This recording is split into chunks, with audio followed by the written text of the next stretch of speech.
The ship appeared without warning on a Tuesday morning in March when the people of Earth were busy with their ordinary lives and had no idea that everything was about to change forever. It was not a small ship, and it was not trying to hide from anyone, because why would something that large need to hide from anything at all?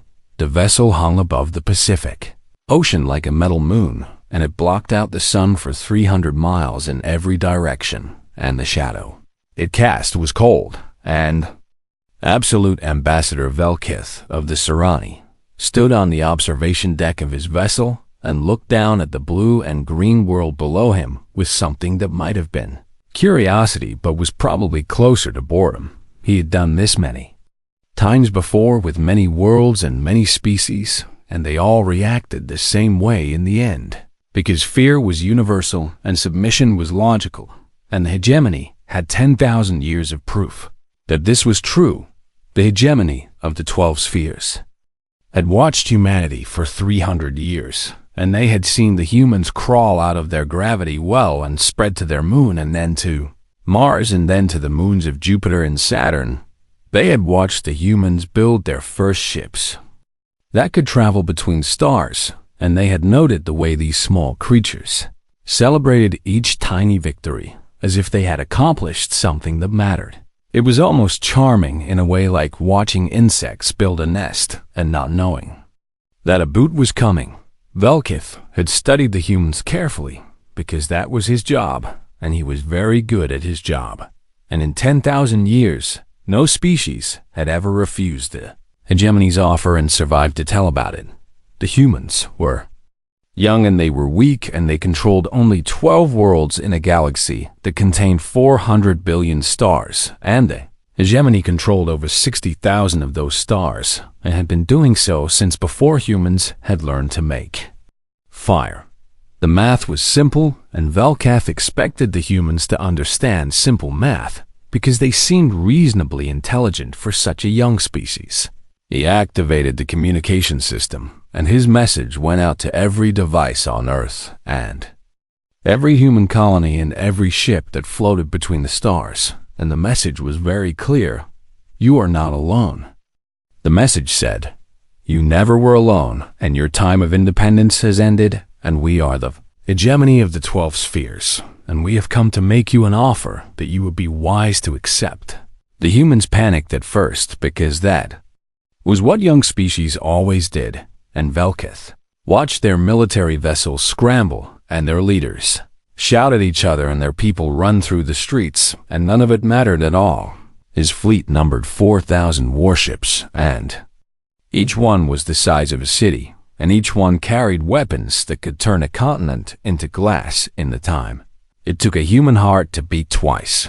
The humans had 47 ships, and most of them were designed for exploration and science, and the few that carried weapons were so primitive that Velketh's officers laughed when they scanned them.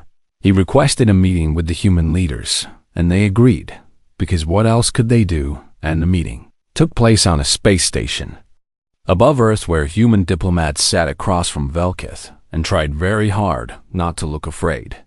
The terms are simple. Velkith explained in a voice that was calm and reasonable because he had given this speech many times before.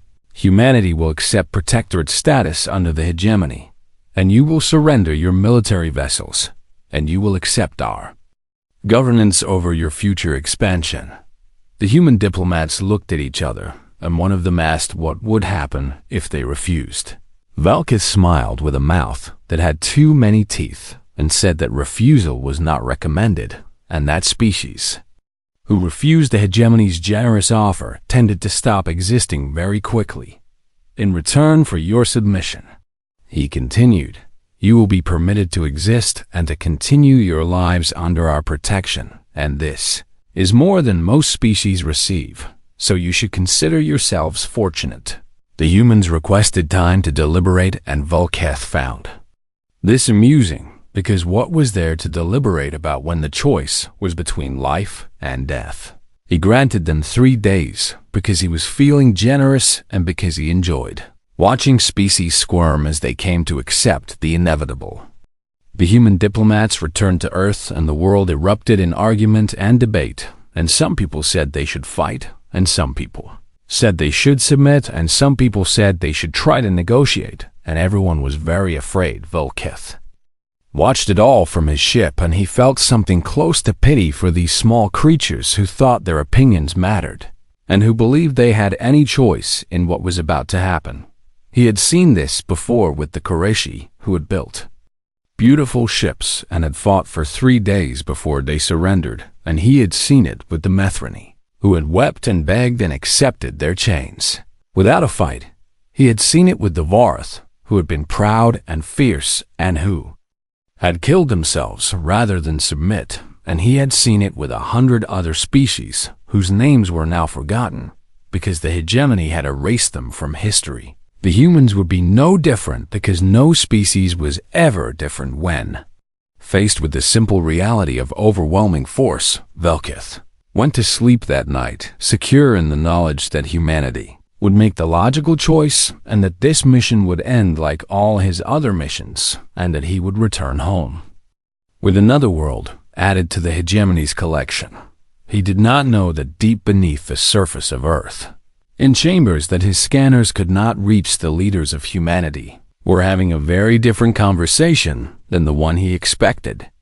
He did not know that Admiral Chen Wei was standing before the assembled representatives of every nation and every colony and every ship, and that she was saying words that would change the galaxy forever. He did not know that humanity was about to teach the hegemony something that 10,000 years of conquest had never taught them. That fear is not the only response to power, and that logic is not the only way to make a decision, and that some species would rather burn than bend. Velketh slept peacefully while humanity prepared to give him an answer he had never received before. The answer was coming, and it would shake the foundations of everything the hegemony believed about the nature of the universe and the nature of survival, and the nature of what it meant to be alive. The chamber beneath Geneva was old, and it was deep, and it had been built during a time when humanity feared nuclear war and had wanted a place where their leaders could survive if the worst happened. Now the worst was happening, but it was not coming from other humans, and the leaders who gathered in that ancient room knew that no bunker could save them from what waited in orbit above their world. 300 representatives sat in that chamber, and they came from every nation and every colony and every station that humanity had built across the 12 worlds they called home. The holographic display in the center of the room showed the hegemony fleet in terrible detail, and the numbers were so bad that some of the representatives could not even look at them. 4,000 warships against 47, and each enemy vessel carried enough firepower to burn a world, and the humans had nothing that could even scratch the paint on those massive hulls. President Okonkwo of the United Earth Council stood at the podium, and his face was gray with exhaustion and fear, and he asked the assembly what they wanted to do. The first to speak was Minister Jiang from the Eastern Alliance, and he spoke carefully and logically about the mathematics of survival. We cannot win this war, he said, and anyone who tells you otherwise is lying to themselves and to you. And our only choice is how many of our people we want to watch die before we accept the truth.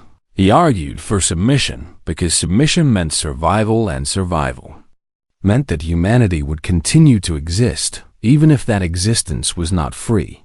Our children will live, he said, and their children will live, and perhaps one day far in the future things will change. But that future is only possible if we are alive to see it.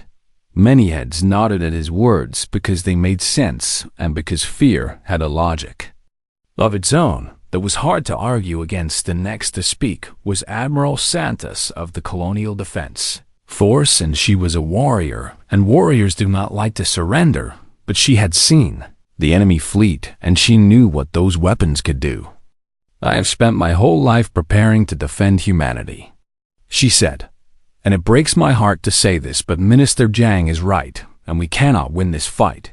She talked about the battles that would come if they resisted, as she described in cold detail how each colony would fall and how many people would die and how the end result would be the same no matter how hard they fought. Courage is not enough, she said, and stubbornness is not enough, and all the will in the universe cannot change the fact that they have 4,000 ships and we have 47.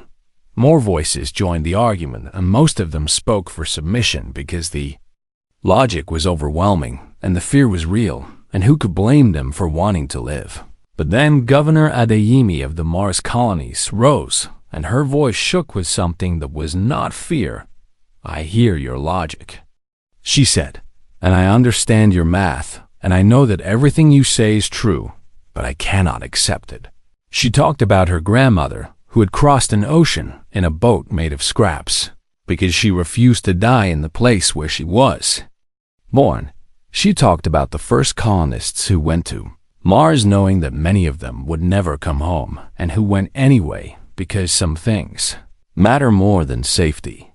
What kind of people are we? She asked. If we give up everything that makes us human just to keep breathing a little longer. The debate went on for hours, and the chamber grew hot with words and anger and fear and hope and despair, all mixed together like colors in a storm. Then Admiral Chenwei stood up, and the room fell silent because everyone knew who she was and what she had done and what she had lost. She was 63 years old, and she had commanded the first human ship to travel beyond the solar system, and she had buried 2 of her children in the cold dark between the stars. She walked to the podium slowly because her bones ached and her heart was heavy, but her eyes were clear and her voice was steady. They expect us to be afraid, she said, and we are afraid because we would be fools not to be afraid, but fear is not the same thing as surrender. She looked around the chamber at the faces of the people who held humanity's future in their hands. Every species they have ever met has made the same choice, she said, and every species has looked at the numbers and done the math and decided that submission was the only logical option. She paused, and when she spoke again, her voice was quiet, but it carried to every corner of the room. But we are not a species that built cities in floodplains because it was logical, and we did not cross oceans in wooden boats because it was safe, and we did not walk on our moon because it was easy. Her hands gripped the podium, and her knuckles went white. We did these things because something inside us refuses to accept what others tell us is impossible. And we did them because we are the children of a long line of people who chose to fight even when fighting made no sense. She raised her head, and her eyes burned with a fire that had nothing to do with logic. I cannot promise you victory, she said, and I cannot promise you survival, and I cannot tell you that we will win this war, because we probably will not win this war. Her voice grew stronger with every word. But I can tell you this, and I believe it with everything I am, and everything I have ever been, and everything I will ever be. The chamber held its breath. If we kneel now, then we deserve to be slaves, and if we submit because we are afraid, then we have already lost everything that makes life worth living. She stepped back from the podium, and her final words rang through the chamber like a bell. I say we tell them no, and I say we make them pay for every inch of ground they take, and I say we show them that humanity does not know how to kneel. The vote was not unanimous because some people could not let go of their fear, and that was understandable, and no one blamed them for it. But when the final count was done and the results were announced, the answer was clear. Humanity would not submit, and humanity would not surrender, and humanity would fight. The message was broadcast to the hegemony fleet in every language that humans had ever spoken. And in mathematics and music and light and radio waves, the message was a single word that echoed across the void of space and reached the ears of Ambassador Velkith, who had never heard it before in all his 10,000 years of conquest. The word was no, and the galaxy would never be the same again. The hegemony expected the war to last 3 weeks at most, because that was how long it usually took to crush a young species that had made the mistake of saying no. The war lasted 11 years, and by the end of it, the hegemony had learned things about humanity that they would never forget. Ambassador Velketh watched in disbelief as his fleet descended on Earth, and the humans did not line up their ships for a final glorious battle like other species had done. Instead, the human ships scattered in every direction, like seeds thrown into the wind, and they vanished into the darkness between stars. And Velketh did not understand what they were doing. He took Earth in 3 days, and he expected the war to end, but the war did not end because the humans refused to admit that they had lost. On Mars, a group of colonists retreated into the deep canyons, and they collapsed the tunnels behind them, and when hegemony soldiers came looking for them, they found only traps and death. A young engineer named Marcus Euleron had rigged the old mining equipment to fire chunks of rock at incredible speeds, and the first hegemony patrol to enter the canyons lost 50 soldiers to stones that hit harder than plasma. The hegemony sent more soldiers, and more soldiers died, and eventually they decided to seal the canyons and wait for the humans inside to starve. The humans did not starve because they had found water beneath the surface, and they had brought seeds, and they had built farms in caverns that never saw the sun. 6 years later, when the hegemony finally broke through the seals, they found a thriving colony of 2,000 people who had been born underground, and who had never seen the sky, and who still refused to surrender. On Proxima Station, a maintenance worker named Yuki Tanaka spent 3 months alone in the ventilation shafts while the hegemony searched for survivors. She reprogrammed the cleaning drones that swept the floors, and she modified the repair bots that fixed the walls, and she turned the helpful machines into weapons that felt no fear and needed no sleep. When the hegemony forces finally declared the station secure and let down their guard, the machines woke up and 200 soldiers died. The devices that had been designed to polish floors and fix broken pipes.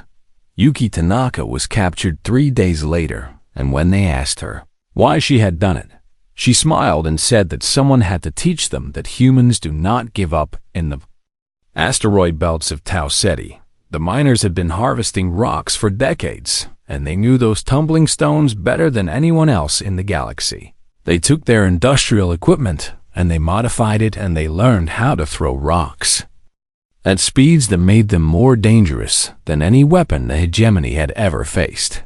A single stone the size of a human fist, traveling at a fraction of the speed of light, hit the hegemony dreadnought Eternal Victory and tore through its hull like paper and killed 3,000 crew members in the time it took to blink.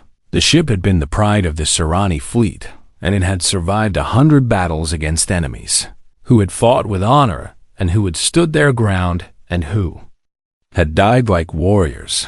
It was destroyed by a rock thrown by miners who had never been soldiers and who had learned to fight because they had no other choice. On New Berlin, the colonists retreated into the cave systems that ran beneath the frozen surface, and for 3 years, the hegemony controlled the sky and the surface, but they never controlled the underground. The humans emerged at night when the cold was so terrible the hegemony soldiers could not survive outside their heated vehicles, and they struck fast and hard and vanished before anyone could respond.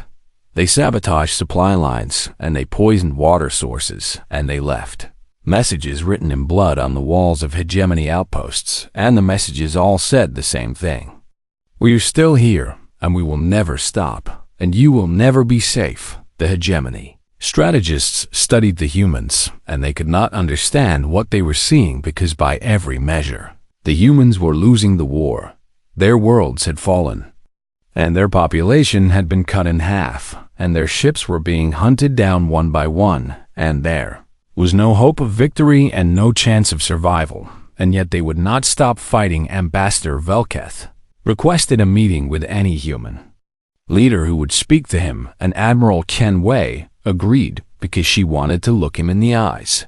She came aboard his ship in a shuttle that was held together with tape and hope, and she walked through his halls with her head held high and her back straight. Despite her age, Velketh looked at this old woman who commanded a fleet of broken ships and led An army of desperate survivors, and he asked her the question that had been burning in his mind for 11 years. Why do you persist? He asked, when you cannot win and your worlds burn and your people die, and there is no hope and no future and no possibility of anything except more suffering. Chun Wei looked at him and she smiled, and it was the smile of someone who had lost everything and found something else in its place. You still do not understand us, she said, and I am not sure you ever will. She leaned forward and her eyes were bright with something that Velkith had never seen before in any species he had conquered. We are not fighting because we think we will win, she said, and we are not fighting because we hope to survive. Her smile widened and then there was no fear in it. We are fighting because you told us we could not. Velkith stared at her, and for the first time in 10,000 years, he felt something that might have been fear, because he realized that he had finally met an enemy that could not be defeated by superior numbers or better weapons or the cold logic of overwhelming force. He had met an enemy that fought out of spite and stubbornness and a refusal to accept reality that was completely and utterly insane, and he had no idea how to beat them. The hegemony of the 12 spheres had stood for 10,000 years, and in all that time, not one subject species had ever risen against their masters. Because rebellion was impossible, and everyone knew it, the Serani ruled, and the others obeyed.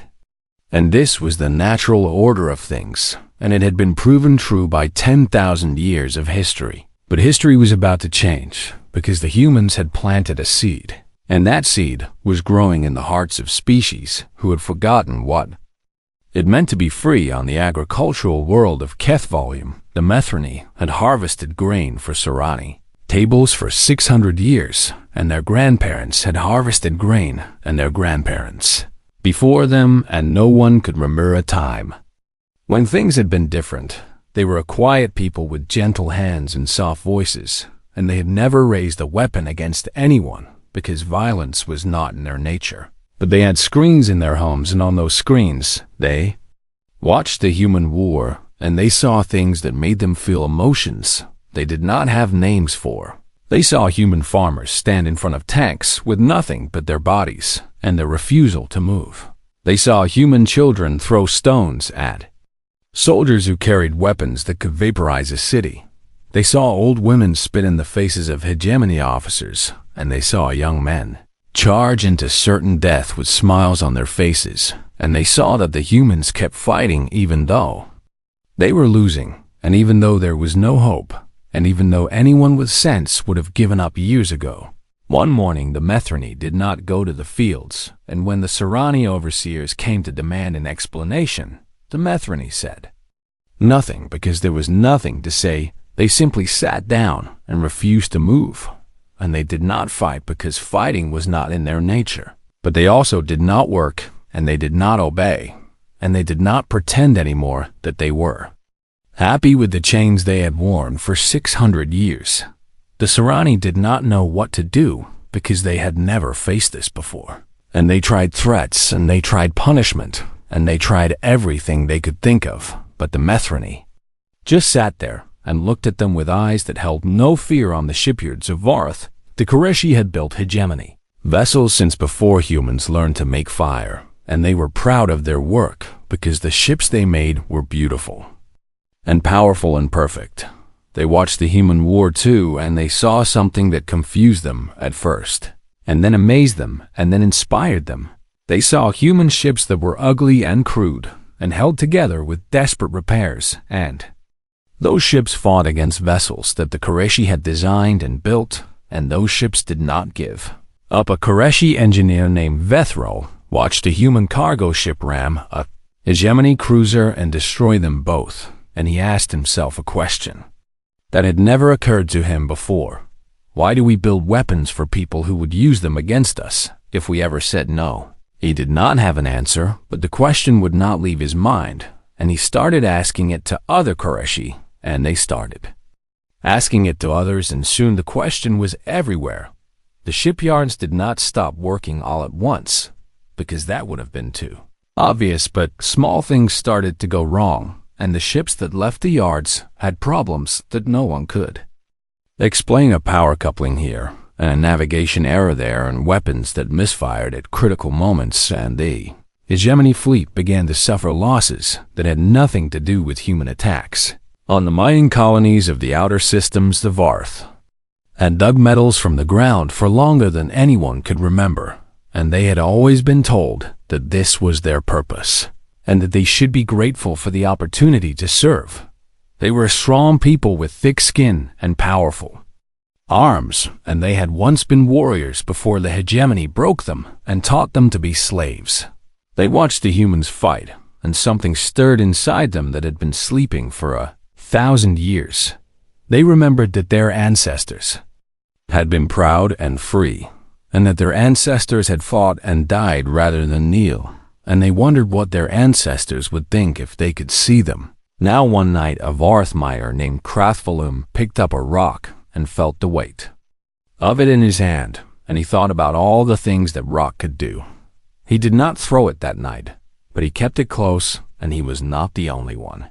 The rebellion did not happen all at once, because that is not how rebellions work, and it did not happen because of any single event or any single person. It happened because the humans had shown the galaxy something that the hegemony had spent 10,000 years trying to make everyone forget, that the natural order was not natural at all, and that it only existed because people believed in it, and that belief could be broken by anyone who was brave enough or stubborn enough or angry enough to say no.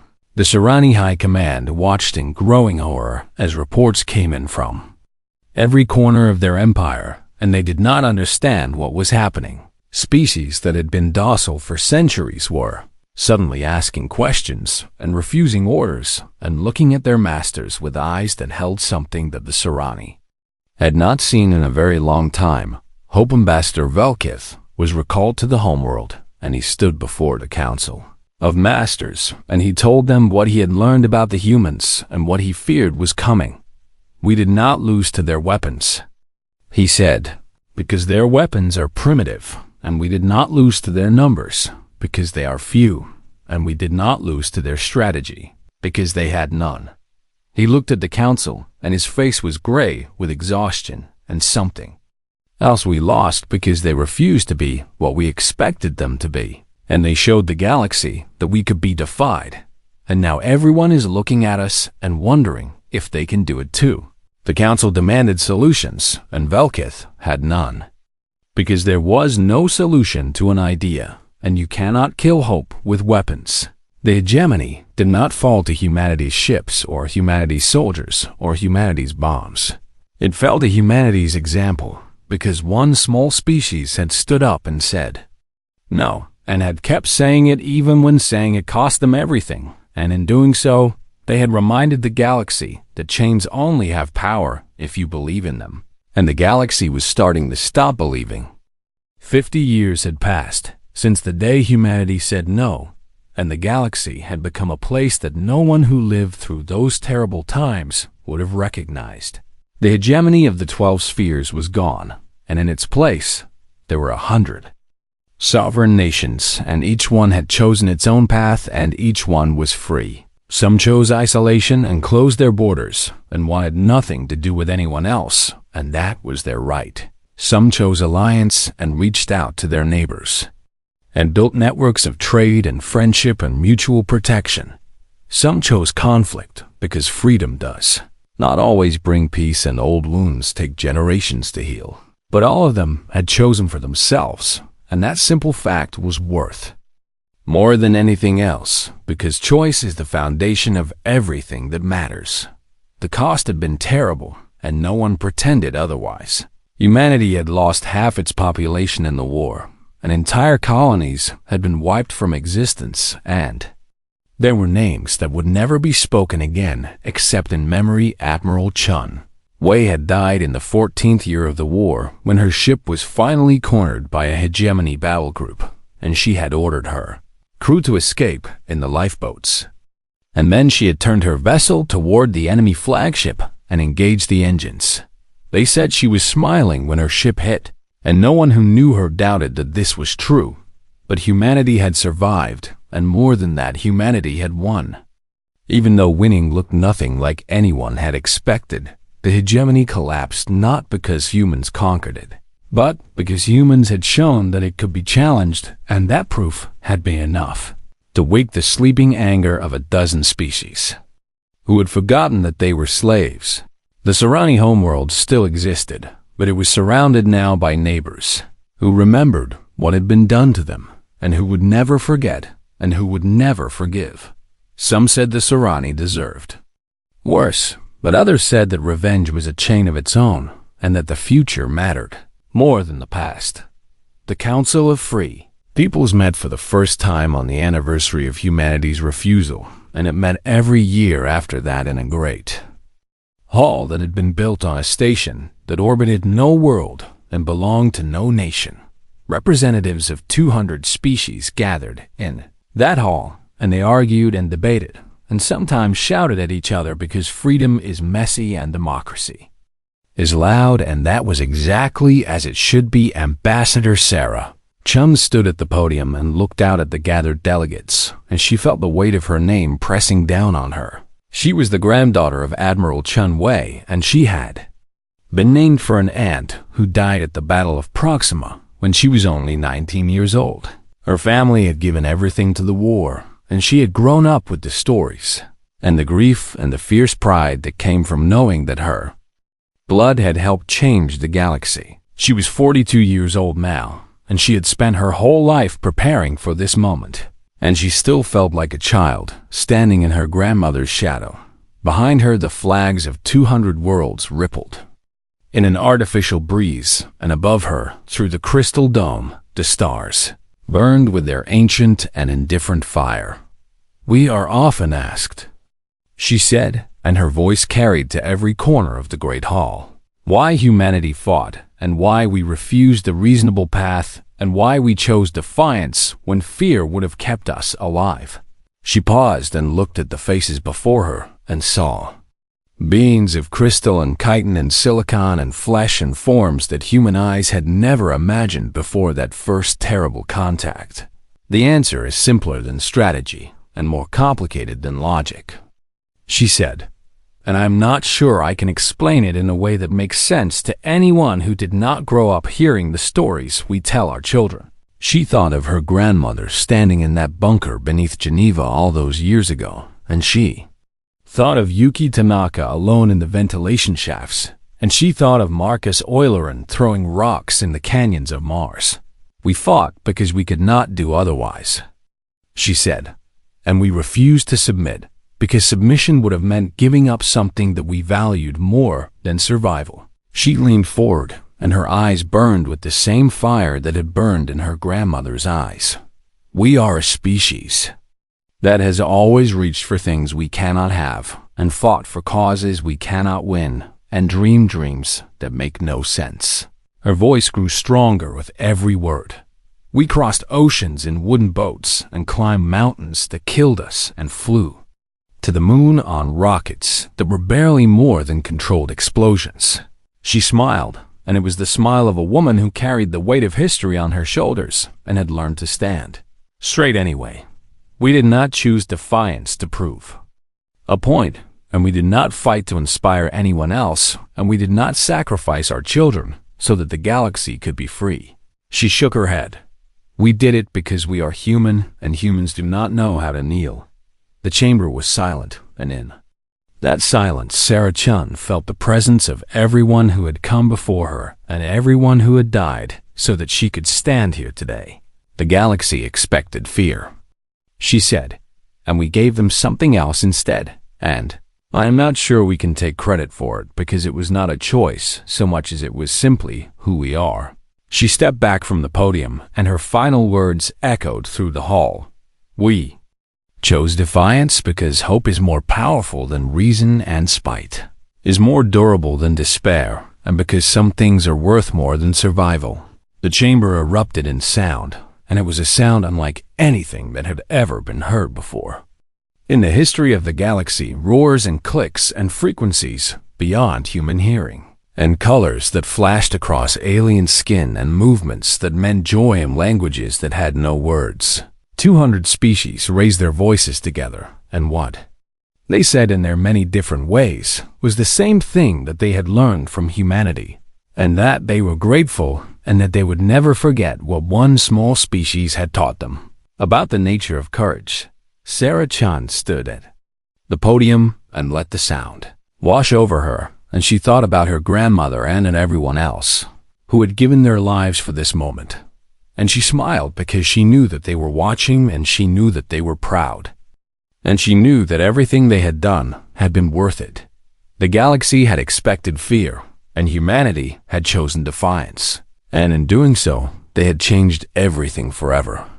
This was their legacy, and it would last as long as the stars burned in the sky, and the stars would burn for a very long time. The end.